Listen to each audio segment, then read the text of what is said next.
Welcome to the TMG People First podcast. I am here with DJ McClure from National Flood Experts and also with Cord Whiting, our real estate practice leader. So welcome, guys. Good to be here. Good afternoon. DJ, a couple fire questions for you here, some rapid fire. Number one, you're 14 years old. It's a Friday night. You got $20. What's little DJ doing? Well, I lived on a tennis court as a kid. So on a Friday night, I was probably at my friend Brandon's house. Mm-hmm. And we probably were at the park until the lights were going off. So the $20 was probably just some form of food. Mm-hmm. And it would spill over to a ping pong table. And that was pretty much the early days. We were fighting on one type of court to another. That's cool. Love it. That's great. I grew up in a small town, so $20 went a long ways for us. I did too. Yeah, Western Kentucky, Owensboro. Yeah. Most time didn't even need the money to have the fun. So I have a quick question. And what motivates you in the morning? When you wake up in the morning, what's the first thing you think of? I try to be at the gym every day at 6. It's hard some days. Like right now, Florida's super cold, and it's so hard when that's not the normal for us to get out of bed. But I try to be in the gym at 6. That's kind of my coffee, if you will. I like to go to like these sports performance type classes, so I don't have to think. I just show up. They push you beyond like what your normal limit would be, and then I'm done. I'm awake. I'm ready to jump into the day. Cool. So DJ, National Flood Experts, why don't you tell us what you do, who you help, kind of the value you provide, and I'm sure some other questions will go into that. Come up after your response here. Sure. Yeah. National Flood Experts based in Tampa. Just had our 10th company anniversary. So we're a specialized engineering firm, a flood consultant, if you will. Our president, Brad Hubbard, started the company with the intention of helping property owners to be able to reduce their flood insurance cost. We basically married together the engineering space and the flood insurance space, which are typically siloed industries, brought them into one cohesive knowledge base, looking at different ways to, create a bit of a checks and balances in the flood world. Because, if you're in a flood zone and your lender's requiring flood insurance, most people will just accept that that's just the way it's going to be. And so we're trying to be a bit of a disruptor within the real estate space to be able to give these property owners a chance to contest the flood maps and, be able to fight the lender requirements. And then the same thing with the flood insurance policies, right? So FEMA's program is kind of what it is in a lot of ways, and they changed it recently. So there's so many unknowns in the flood world, and we're really trying to be that knowledge base, to help solve problems at all different pieces of the real estate cycle. So call it the last 10 clients you've worked with or 10 surveys you've done that you thought you had a pretty good chance, what's kind of the percentage or the hit ratio that you can actually get something rezoned or remapped that benefits the client? It's a good question. So I've been with the company for 8 years. We've been measuring that qualification stat every year, and it stays right at about 45%. Interesting. And so that's a combination of solutions, but in general, that's how common around the country you're finding, on the micro level. We're talking about individual buildings, individual properties that grouped within a macro level flood map. We're able to go in and find individual properties that we can help. And for some of those, it can be hugely impactful. Yeah, big time. Cord, what about, DJ here? He knows the math. At a 6% cap rate, if you save someone $15,000 on their flood insurance or their property insurance, how much does that maximize their value at a 6% cap rate? Yeah, that's $250,000 right off the top. $250,000. Oh, yeah. It's always the number I go to because it seems to be a pretty common savings that we see pretty often. Mm-hmm. And we work with so many different verticals of real estate, multifamily being definitely predominantly one of the one that I see the most. But, you tend to see that same type of problem pop up just in different scenarios, right? Office, retail versus maybe a high-rise mixed use, multifamily's trading a little more often. So there's different strategies across different verticals, but, at the end of the day, they're all purchasing or building these properties with the intention of selling it for, a higher value. Mm-hmm. And the flood insurance is a bit of a commoditized cost. You have to have it whenever you refinance off the construction. You have to have it when you're just acquiring a typical transaction. So, in reality, you kind of forget about it. And it's a cost of doing business until it isn't. And then when you have these solutions where you can have the lender mandate removed, it creates an opportunity they never had before. And I always ask, well, if you weren't required to purchase this at closing, what would you have done? And it puts someone in a frame of mind they've never been in before. And the great thing about it is that once we do it once, it transfers forward to a refinance. It transfers forward to a future buyer. It's massive value. So it's huge. And I have a client that has, they have to spend over $100,000 a year on their flood, but they recently just got approved for a LOMAR. Do you want to explain what a LOMAR is? And then I'm going to ask Cord about lending on his side. So within these different types of flood projects, so you have letters of map amendments, and then you have letters of map revision. And to really differentiate, to keep it very simple, a map amendment, we're saying that an assortment of buildings are outside of the current flood profile. So we've got engineering characteristics to say that they can be excluded from the current flood map. Now, when you get into a map revision, you're actually changing the flood study. So this might be a developer that's bringing in a whole new drainage system. Maybe they've got some ponding that they've built, rerouted, where water's going to go. When you incorporate those factors into the new flood model, now you're actually pumping out, the map looks different. And so let's say you push this imaginary enter button and the whole flood map looks different. Could change where the flood boundaries are, could change the flood elevation. And so it's good to understand the difference between the two. Map amendments for our company, these are 2 to 6 week process. Map revisions, you're talking 6 to 9 months, in some cases. So, different situations where one merits, the other. Yeah. Well, Cord, what have you seen with lending and insurance, not just flood insurance, but what's Fannie Mae and Freddie Mac's guidelines right now that you're experiencing with your clients, and how do you help those clients? There's been quite a bit of changes. The waiver process has been super successful for us, but it seems like over the last year, Freddie and especially Fannie has changed where on the liability side, it's become a major issue. We've had where the abuse and molestation or the assault and battery exclusions where you could get a waiver on that, you just can't now. It's a flat line, but some people don't even realize that that's not always the case.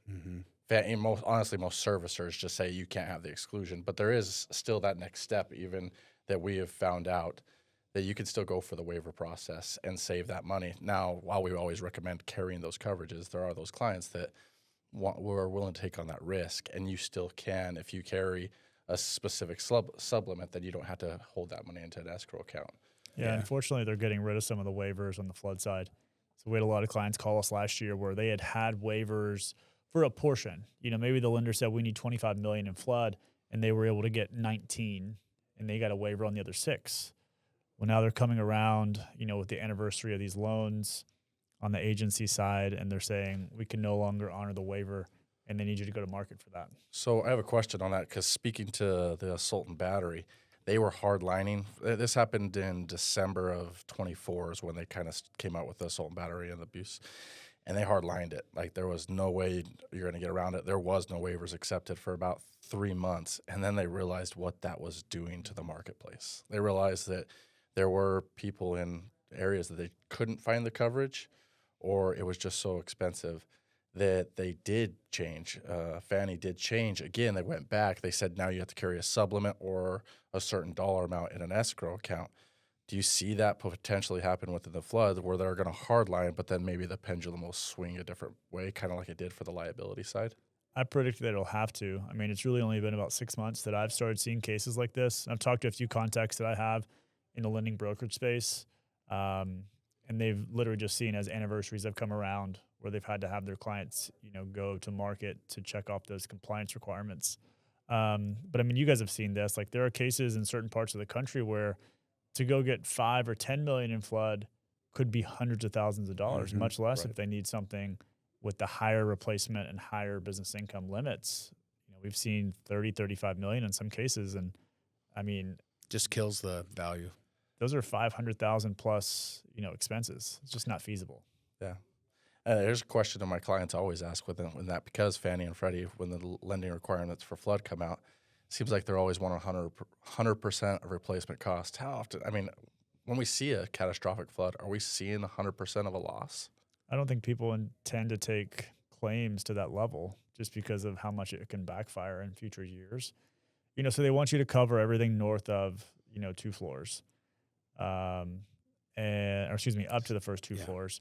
And so then even those values sometimes can be, quite substantial. But in reality, you don't see a lot of people getting beyond the NFIP unless it's just something, the rare catastrophic, because I mean, the NFIP is going to pick up the first 500,000, and depending on how many buildings that is, that can still be a pretty substantial dollar value. But then to tap into the upper limits of the tower, it takes something pretty substantial. Right. Then you run the risk of getting non-renewed for the next year. So you're kind of penalized if you make the claim, because then the options that you have going forward are probably limited, which is only going to push you into those second, third tier options. Again, I'm speaking your world. Right. I'm looking at all this from a bystander, but you get into those second, third, fourth options, the costs just go up even more. Well, the business income because NFIP a lot of times won't offer business income for flood. Right. And so to go get excess flood, and it's expensive, it can be stressful. And so I think it's a great service that you provide. And, you have helped some of our clients. We like to track our lender waivers too, like what are we most successful getting done for clients. Mm-hmm. And right now on the property side, Fannie Mae and Freddie Mac are really liberal on the property side, more than ever. Yep. Not on flood, but we can lower values, we can raise deductibles. There's a lot on the property side we can do, but on the liability, like Cord said, they are tightening, and they're very hard lined on assault and battery, sexual abuse, molestation, animal, dog bites, firearms, and weapons. And it's just crazy. So we really want at least a supplement for our clients just to get the defense coverage. Sure. Right. Like, even if it's a $250,000 supplement, which we can get done, a lot of times that actually doesn't pay out. But if the defense is unlimited, I feel good about advising clients on that if they're not in a super, super high crime area and they don't have experience with those type of claims.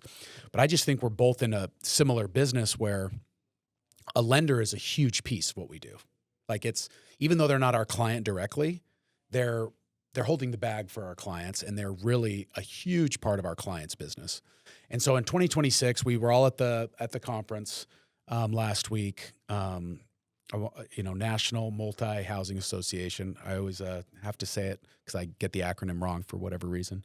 2026, a lot of predictions. Everyone's saying, these are my takeaways. What we're seeing is just more refinances on our side. I mean, what do you predict for 2026? And am I off there, or what do you think there? I think there's a lot of properties that they've been stretching the rubber band, and they thought last year was going to be the full extent. And there's still some that are floating along, but not that the rates are really that much better. And I don't think that they're going to make big swings this year. I'm not an economist, but you hear enough people saying similar things, and people that are smarter than I am. So, that's going to push people to have to get creative. And there's only so many other options to refinance into, typically agency or HUD, right? And they have very strong stipulations, as we've been discussing. So figuring out a way for those to happen, it all comes down to the NOI and the values, right? So you really have to get creative. So anyone that is going to go into these type of scenarios, it's early in 26. Someone may say, yeah, we'd love to refinance 3 deals in our portfolio. Let's get the process started now on the creative side, right? Let's not wait until we're into the process to look at the flood zone or any of these other factors. Let's get into it now. Let's have some early conversations and get creative. That might totally change the way that the proceeds are looking going into the actual refi closing itself. Years ago, we were doing tremendous amount of cash out refis. We'd go do a flood project, just like what you talked about cap rate wise. We'd do a $60,000 savings for a project in New Orleans. He'd pull out almost another $1 million, in the refi as a result. Well, then things started to shift. Now we're in a cash in refi type cycle.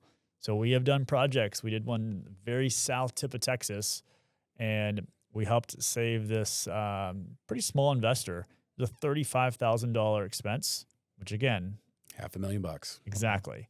But that $500,000 was the difference between her having to take money to closing and basically breaking even. I'm oversimplifying it, but we closed that capital gap pretty heavily, so those are the scenarios that we need to be thinking about. It's a really big deal right now because as far as changes and refinances, I think people are starting to lose properties. I have one client that actually is assuming over 1,200 units currently because people couldn't afford the properties and couldn't accomplish on their refinance. 1,200 units in one.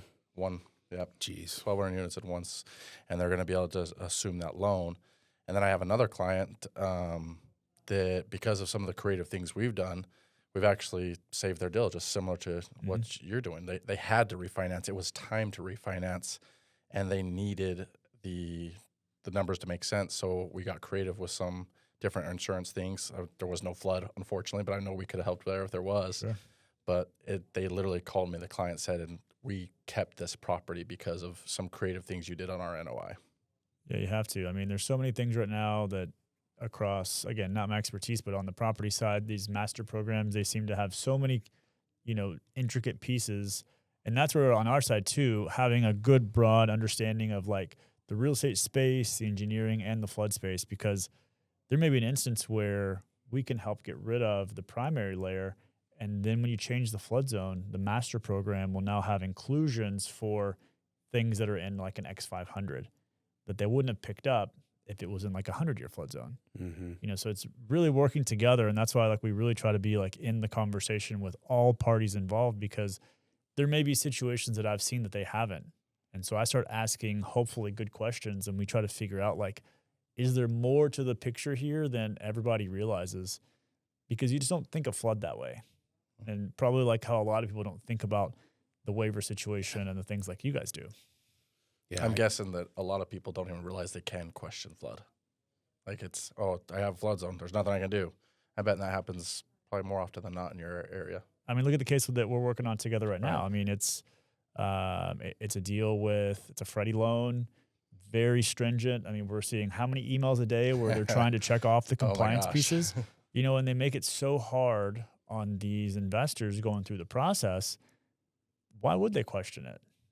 Like it's not subjective. That's the thing. Like it's a federal, official change that's made. The flood determination reflects a non-flood zone. So there is no choice that they can make, just like it's the same way in reverse. But point being is that no one questions it because the closings are so tough that when they finally get to the finish line, they're just glad to own the deal. Right.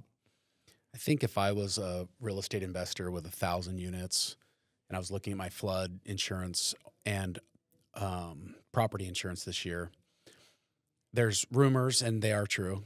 Property rates are down for the first time in years, which is super fun, and people like us again, which is great because we're delivering decreases. However, I would challenge property owners and say, if you're not with an expert, your 10% savings you're getting or 7% savings, it probably could be a lot more if you were actually with a specialist, if you were with somebody that actually pulls these levers, flood, property insurance, waivers, liability, all these things. Because what happens is the status quo, I saved 7%, this is awesome.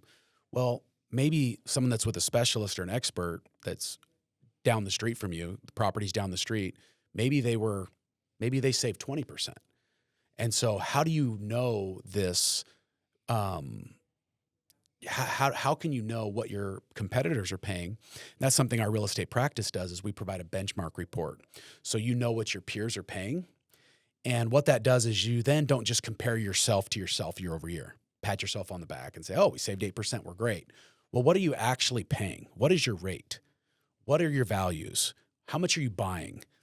These are really good questions to benchmark against other firms. So you really can adequately say, hey, we're in a really good spot. If you have no losses, if you're a halfway decent owner, you take care of your properties, you should be getting below market results. But that's only really going to come with a specialist that's in it every day. Well, I mean, you're talking strategy, right? You're not just talking quoting. There it is. Just like us. Like we don't write any policies, right? We're just a consultant. So like you have to look at it strategically. Where do we fit into the timeline? So you have to ask a lot of good questions. You have to understand, what are they trying to do with their portfolio in 6 months, 12 months, and then keep forecasting it out, because that will then determine in some ways if a solution has a value today, or if maybe it's a solution that we need to revisit in 6 months because the situation could be changing. Same for you guys. Like, so when you're really getting into the whole pie chart of what's going on, flood's just one piece, property's just one piece, but then you bring in the real estate strategy of what they're trying to do. They're going to go buy 3,000 units this year. So maybe that's now starting to tee you up for building something more customized. So you have to get into the strategic. I think that's the most fun about what I do. Like, the basic of what we're doing, like on repeat, is a lot of similar projects that are in entirely different situations every time. And so if you ask enough good questions, you really get into the nitty gritty. And that's where I think we've really built our value, is understanding how to get in the trenches of these different Freddie scenarios, or working with developers and flood scenarios that maybe a typical civil is great, but they don't know the insurance impact. Sure. And being able to connect all the dots. So that's what makes this a lot of fun. Makes sense. Now, Cord and I, like I said, we were just at the conference in Vegas, and we sat with a prospect, and they told us all the issues they're having. And Cord and I kind of looked at each other and smiled like, man, we've built this practice group, this real estate practice group specifically for you guys. Now, I couldn't just say all of this at once to them, like, guys, we can help you, just give it to us, right? But it was really just kind of validating that, what Cord and I have built in the real estate practice for our clients, there's still a lot of people out there that are having that pain, suffering, dealing with somebody that is not a specialist, doesn't understand the strategy, doesn't know a lever you can pull as is for flood, lender waivers, and other markets and things. And so it was just cool to get that validation, Cord, when we were there, and they were talking about all the issues that we just continually try to build to solve. And it was like, yeah, eventually these guys are going to be our client. Mm-hmm. And we told them, hey, hold off. If I were you, I'd hold off a couple months. You don't renew till the end of the year. And really, we could just look at them and be consultants for them. I think that what you really have done for the last few years, Guffey, before I took over as real estate, is helped us identify our ideal client. And when we're talking with those people, I mean, it comes out real quickly with the things they need. And then we're really interviewing each other, and you just determine, like, oh, wow, we're a good fit. Everything you've been hurting on, or all those things, that's what we solve now. And because we can solve your issues, we're an ideal fit for you, and you're an ideal for us, and it's just meshed really well. I think, DJ, you said that earlier. You got to find your ideal fit for each other. You got to be able to walk away. You got to be able to know that, hey, we're bringing value here. I think value is a good discussion because it's not stagnant. Value is dynamic. Like, it's always in motion. For example, what's more valuable, an 8-pound diamond or 8 pounds of water? Well, if you're in the desert for 7 days, what's more valuable, right? And so it's constantly in motion. And so how do we provide value to our clients time and time again, over time? And it's kind of what you said. It's reinforcing direction and strategy and making sure you are aligned. Because I've lost business, not because my clients didn't trust me. It's because we were misaligned. And that's how we also win business, is through alignment and through the strategy that you're talking about. And so what Cord just described is a skill I call co-anchoring, which you're basically saying, this is the value I provide. And then the client is saying, this is what I value in my business. And those marry each other. They have to. They have to, right? And so it's dynamic, though. Like, a lot of times we think value is stagnant, or it's on a slide deck, or it's just a transaction. It's like, no, value is very, very much in motion all the time. Well, it changes the reception. When someone is just offering you something, could be as simple as a car, right? But as opposed to, well, what's that car going to do? What's the purpose? What's the problem that car is going to solve? You start looking at the car through an entirely different lens or filter. And again, like insurance and the flood piece, it can be very oversimplified, but it's a piece of a big puzzle. And I think the good operators out there, they make their own luck. They make their own value because they have a mindset that's constantly looking. And that's not to say that other operators have a bad mindset. It's the classic, they just don't know what they don't know. So it's putting out education like this because someone could watch this video and say, I had no idea that was possible. And you've just broadened their whole landscape. And that can be a game changer. Yeah. You know, so it's like I'm committed to the education because people are not genuinely in the know about the type of solutions that we do. They don't know flood zones can be challenged. They don't know that NFIP's ratings can be adjusted. You know, and so you have to get into the details where the value is. But when you're talking value, there's always going to be something good that comes from it. I love it. Cord and DJ, anything else you guys want, you know, your ideal client to know, or if you were in their shoes, in their decision this year for their portfolios, is there anything that you would advise them to look at from an insurance standpoint and from a flood standpoint? And then we can wrap it up. Right now, if I was standing in someone's shoes that had 1,000 units or more, I'd be saying challenge the market. There's opportunity out there to really help your portfolio, not only on the cost standpoint, but even with these big master policies, you're getting broader coverage. You're getting everything that they've really wanted for years throughout the hard market. It's coming back to them. And so challenge the market right now. I like it. Reinsurance rates did come down an average of 15 points January 1st, which was like hallelujah. After 40 quarters of increased rates. Oh man, I didn't know that. On the property side, yeah. So, like, I love delivering good news. Yes. I've after the last 5 years, it's been a battle.